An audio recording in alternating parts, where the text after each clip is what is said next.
Today, Syrian Deputy Prime Minister, head of Popular Front for Change and Liberation, visited Moscow to speak with Russian Foreign Minister Sergei Lavrov about situation in Syria.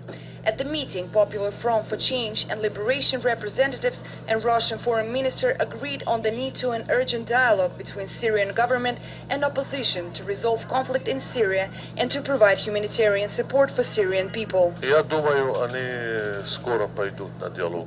At the meeting with Lavrov, we have reached a common understanding that the dialogue should begin immediately, that is, today rather than tomorrow. We agreed on an urgent provision of humanitarian support for Syrian people from Russia.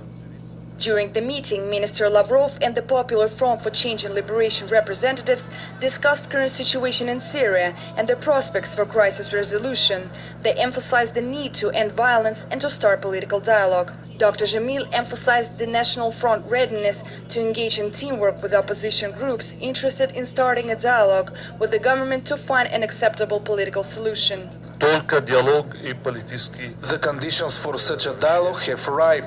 The results of a dialogue should be a profound political transformation, which should lead to the establishment of a modern, democratic Syria. Syria in which there must be strictly observed the rights and freedoms of citizens, and all segments and groups in society should be guaranteed equal participation in political, social and economic life. On the Russian side, Foreign Minister Lavrov said that Moscow is ready to provide all possible assistance to the organization of such dialogue. Russia's position on Syrian conflict resolution remains stable. Russia is against any foreign military intervention in Syria. In its policy towards Syria, Russia refers to the international agreement, Geneva Communique, which recommends an immediate end to violence and a transitional government in Syria. Margarita Bogdanova, Press TV, Moscow. Hello everyone, welcome to GGN. Today is Tuesday, December 18th, 2012, and I'm Darko. We just saw this first video. Syrian opposition discusses cooperation with Russian foreign minister. Kind of an odd title. I'm not really sure where they were going with that. But, you know, as far as going to a democratic state, I think that's kind of the buzzword for the globalists about how they want to take over sovereign nations. They declare them dictatorships, and they say they want to impose democracy, which is a capitalist, globalist type system. Then you have Syrian Islamist rebels take Aleppo infantry base. This is over the weekend. I have a lot of interesting articles that I'm going to cover in this video series. Probably two videos with the Mid-East, mostly Syria in the first one, then Iran and Russia in the second, and then by the third I might be able to cover a little bit of what was going on with the Connecticut shootings. Not go too much into it because it's just being slammed down people's throats right now. I mean everything, just so much. It's like information overload. People are just, I don't even think they can take it anymore. It's like pure madness. But just hang in with me here, and I'm going to tie a lot of what's going on together. It says an Islamic faction of Syrian rebels captured an infantry base in the northern city of Aleppo. Its fighters said on Sunday. I'm not going to finish up with that. That's just a loaded, nice little propaganda headline, opening paragraph to get the hook. But the thing is, they call them Islamists. They might as well just call them what they are, which is they're Al-Qaeda. The main group right now in charge is Al-Nusra, which is blowing up mosques. It's blowing up Christian churches. It's blowing up elementary schools, killing children, kidnapping civilians. And the Western powers know this. And it's my theory that they're going to actually arm the rebels with these chemical weapons and really just start to kick things off unless they get the regime change. But it's funny because they're really just Al-Qaeda, and that's what they are. But the media just says, ooh, an Islamist faction of the Syrian peaceful activists. But a good sign is I saw in the comments that not everybody was buying that. They don't understand what's going on there. They're like, oh, well, you know, I don't know what's worse. So, no water, power, cash, Syria rebels run broke town. And, of course, they cause it all. So, you know, they're coming in offering a solution after they cause the problem. And I covered this, on Friday, about how they're actually running out of food here in the beginning of the winter. See, ooh, anti-regime locals. See, that's the thing I found out, was that in Syria, no one's really totally for Assad, but they're not actually against him. So when they say anti-regime locals, they're talking about terrorists. They're not locals. They're actually foreigners from other countries. And many reports I've covered, the actual Syrian people that were peacefully protesting, say what? They say, well, we don't even understand what these people are saying because they don't speak our dialect, hence they're foreigners. So all these things that they're complaining about were provided prior to these foreign terrorists coming in. So they say there's no cash to keep the water or electricity running, so they come on sporadically. Prices have skyrocketed, long lines form at the bakery for miles around.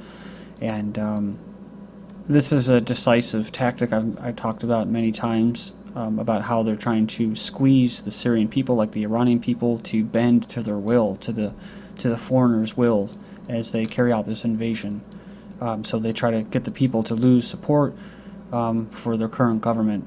And it sucks because once they do that, they really do lose their autonomy and sovereignty, because then you'll have globalists run a central bank type system. Then also you'll have foreign jihadists being given a non-secular state, basically an Islamic extremist state.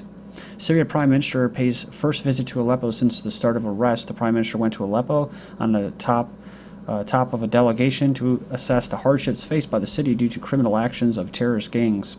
Basic commodities like we talked about, bread and fuel, have become extremely expensive in Aleppo over the past few months as the fighting has damaged the city's economy. The U.S. and their regional allies, including the Saudi regime, Qatar, and Turkey, are trying to fuel the arrest. According to Damascus, global powers will keep pouring oil on the fire in Syria, says Hezbollah from December 17th. There's no compromise on Syria alone. The entire Middle East is at stake, and all the world powers have their interests there, Hezbollah's told RT.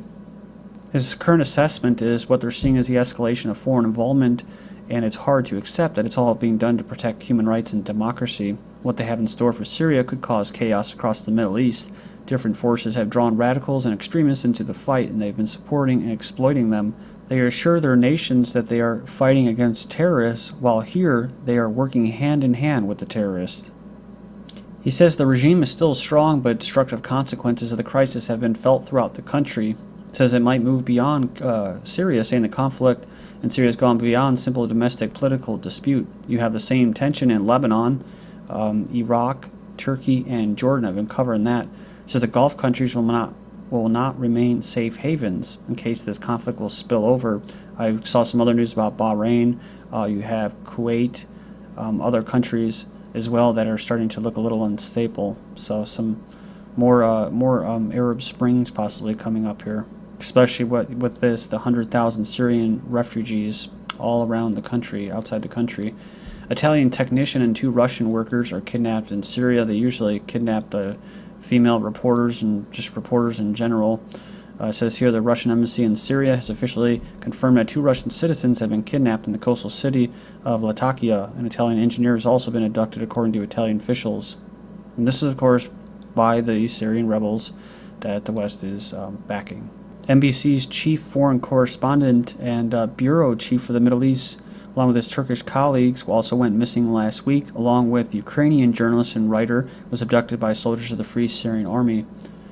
It says here, Syrian war fuels Christian flight from Middle East, something that I've already covered here. So it became a dangerous front line as the armed forces of Syria intervened in Lebanon's long, complex, and bitter civil war in the 1980s. It says a similar conflict in the 1860s. It was torched by besieging Druze and Turkish fighters after its Christian defenders were defeated. Yeah, so far the Christians didn't want to have anything to do with this. They're trying to stay neutral, probably from learning from past experiences, because they were targeted. That's why they didn't want to fight in this one. U.S. plans for possibility that Assad could lose control of chemical arms cache covered many, many times, but they're increasingly worried that Syrian weapons of mass destruction could fall in the hands of Islamist extremists, rogue generals, or uncontrollable factions.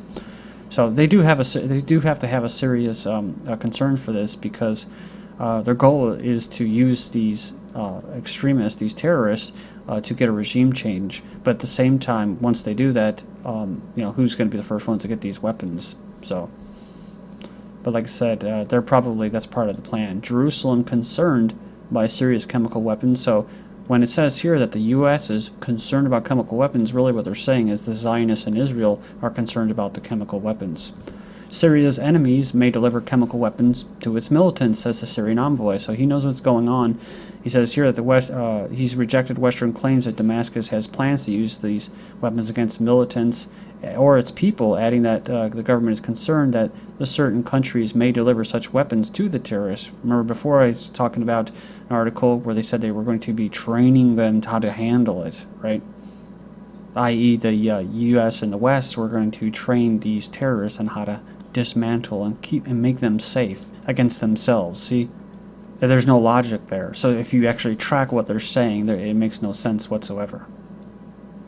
So dismissing these allegations, the Syrian envoy added that the government is defending its people from terrorists backed by the well-known states at the forefront, which is the U.S. We're genuinely worried that Syria's enemies could provide chemical weapons to these armed groups and then claim they have been used by the Syrian government.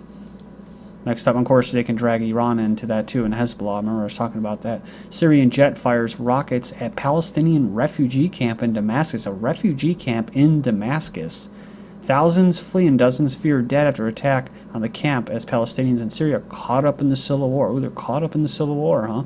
Well, let's see. November 1st, 2012, Syrian rebels or terrorists armed Palestinians against Assad. The Syrian rebels said on Wednesday that they had begun arming sympathetic Palestinians to fight the pro-Assad faction in Palestinian enclave in Damascus, a move that could fuel spiraling intra-Palestinian violence from November 1st, 2012. There you go. Syrian vice president says neither side can win militarily, urges historic settlement to end the civil war.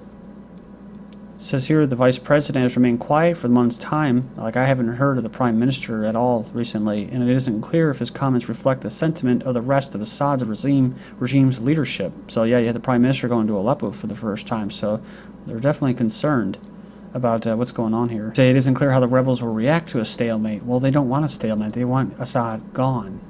So that they're not going to do, I mean, because they're not really taking direct orders by the Brookings Institute, but that's the policy that they're following. That's the script. So they're going to keep fueling violence and using people as pawns until they get it. Public says U.S. does not have responsibility to act in Syria. Israel's support unchanged in wake of Gaza conflict.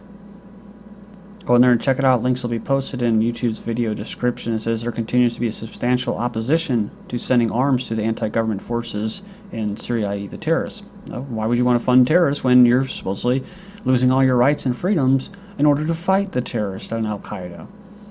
Again, flawed logic there. If you just pay attention, if you have an attention span that can go beyond 24 hours or beyond 24 seconds, you might actually be able to put the pieces together. UN contingency plan to deploy up to 10,000 peacekeepers in Syria. They're putting together a plan should the Security Council give the go-ahead for involvement in the nation. It says here, the problem is that they don't have any resources to spare. They would have to relocate some 115,000 peacekeepers. Russia says no blue helmets should enter Syria, saying there is neither peace in Syria for peacekeepers to keep nor a truce for them to monitor. He also said that there is no clear separation line between the conflicting sides. To throw this in the mix, from November 16th of this year, the Pentagon said that they were mulling 75,000 troops might be needed to seize these chemical weapons in Syria. U.S. Navy pulls 2 aircraft carriers from Syria's shores that were sent back to the U.S. this week.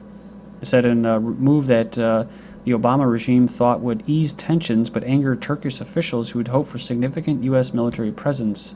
It was the Eisenhower, along with 2,500 Marines, for allegedly in preparation of potential military invasion. I don't think it was, though. Just like the UN, they're not going to do this. They just want to. It's all psychological warfare for Assad to just step down. Russia denies its switching support to Syrian rebels. The foreign ministry insists that top diplomats' claim of policy change was misinterpreted. See, this was an older article from the just last week, but again, it's a psy war that's going on. Iran president cancels Turkey visit amid Syria rift. They canceled a trip to Turkey after his military chief warned the deployment of NATO missiles along its border in Syria could lead to world war. So where do they go? Well, they go to Russia. It says here, Iranian official heads to Moscow for Syrian talks amid the escalating violence. Pretty interesting. Iran pushes election plan to end Syrian civil war. 6-point plan calls for immediate ceasefire and end to arms flow. They unveiled this 6-point plan during the opening of a new conference on the Syrian civil war. Like I said, I don't even know if it's a civil war, it's an invasion by foreigners, urging both sides to back a plan to end fighting and hold snap presidential elections. The plan is likely to be rejected by the U.S., which has insisted no plan involving Iran could ever be acceptable. Which really sucks because, you know, we're just talking about how the vice president, you know, was talking about stalemate. So the only way forward is peace, but they don't want it. Please join me in part 2. This is GGN and I'm Darko. Thank you.